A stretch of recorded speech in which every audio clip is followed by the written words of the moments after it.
Okay, so on to the double crochet. For a double crochet, you're going to get even more height out of a double crochet. It's going to be even higher.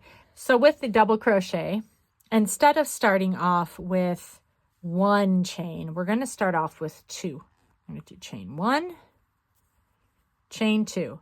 As I mentioned in a previous video, there are other ways to do this. Some people will do what's called a stacked single crochet.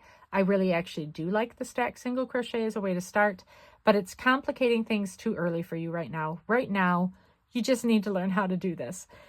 Once you do your chain two, that chain two right there is about the height of a double crochet. Your pattern, if you are following one, will tell you if that chain two counts as your first double crochet or not.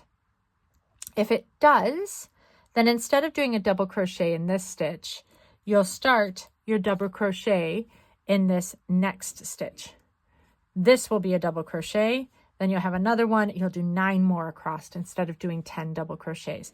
And this will count as a double crochet. If it says it doesn't, then you'll want to do a double crochet in each one across. There are pros and cons to each of these. If you are doing something like a scarf, then if you start with your 2 chain and you don't do and you go to the next one, you use that as your double chain, it's going to look a little bit different, a little bit thinner than the other double crochets across, which is why people find all these variations and different ways of doing it. If you put the double crochet in here along with your chain 2, it's going to be a bit thick. And so that means that it could widen it out a little bit, and it also makes it harder for you to remember not to use both stitches in your next row. I'm going to do a kind of a standard thing in this one and just declare that for us in this series of tutorials, just to keep things simple, our 2 chains is going to count as our first double crochet.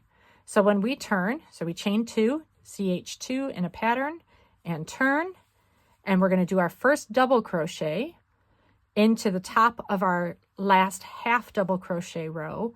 I'm going to skip my first one because that's already done. This is my first double crochet, even though it was really just a chain 2. It's standing in for us. Our double crochet, similar to a half double crochet. Our double crochet, we're going to yarn over before we go underneath these top 2 loops, right? That is the top of our half double crochet. I'm going to yarn over, and I'll put my hook in the space that's underneath my half double crochet loops on top, right? So I yarned over, put my hook in there, I yarn over and pull that yarn back through, just like I did with the other ones. And again, just like with the half double crochet, that means I am left with 3 loops on my hook.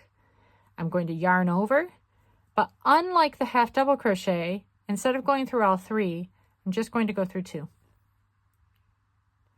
And then I'm going to yarn over again and go through 2 more. And there you have your double crochet. Double because it took me 2 steps to do it. I'm doubling essentially the size of that single crochet. So let's do that again.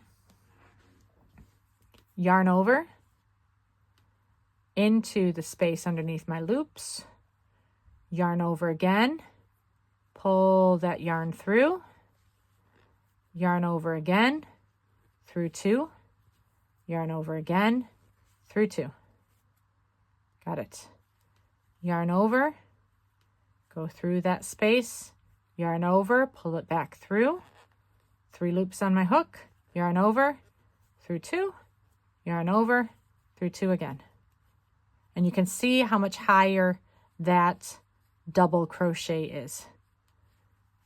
Yarn over, into the space, yarn over, pull it back through, 3 loops on the hook, yarn over, through 2, yarn over, through 2 more. I'm going to do this all the way across.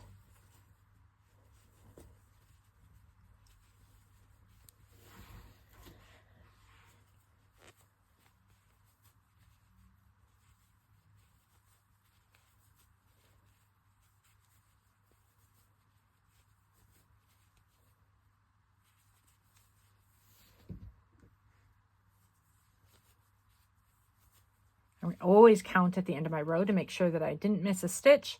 I've got my two chain that counted, my chain 2 that counted as my first double crochet. So 1, 2, 3, 4, 5, 6, 7, 8, 9, and 10. I do want a color change, so I'm going to undo that one just to make the point that when I'm doing my color change, I want to pull up my final loop.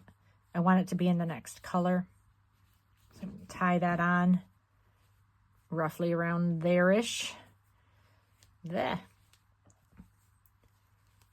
And the good thing about just tying it on is you can kind of move it along too. Yarn over, go into my final loop, yarn over, pull through, yarn over, pull through 2 loops, and this final yarn over, I'm going to use the next color, yarn over and pull through. There we are.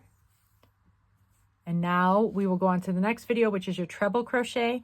But most things that you are making that go for length are either going to be in your half double crochet or your double crochet. Double crochet on a pattern appears as DC. So DC, HDC, SC, CH. This is how these appear in your patterns. A double crochet gets you more length. And so it's going to work up a lot more quickly. Work up meaning you're going to gain size a lot more quickly. Most things like blankets, cardigans, you're going to have a lot of double crochets in them just to get that build, that length to go quickly. But you'll notice that there's more space between our double crochets and our half double crochets. A half double crochet is squatter. It's a bit plumper and squatter, and so you don't have quite as much space between it. You still have a bit of height, but not as much height as the double crochet. So most people are going to favor a double crochet for something big that you want to have a lot of height on, a half double crochet for something that you want to have that's a bit less porous, that's a bit thicker, but that still works up quicker than a single crochet. A single crochet is going to be your tightest density of stitches. So something like a washcloth, for example, that you want to have to be really dense, you'd probably make out of either single crochet or half double crochet. The next one we'll do is the treble crochet, which is even taller and even thinner. If you have any questions about the double crochet or any other stitches that I've done so far, any comments, please do let me know. Again, please like the video if you've watched it and found it helpful. That's good feedback for me so that I know that. And leave comments or questions so that I can improve or offer you more assistance as you're learning how to crochet. Subscribe if you want notifications for more of these videos. I have a lot coming out in the next month or so. Thank you.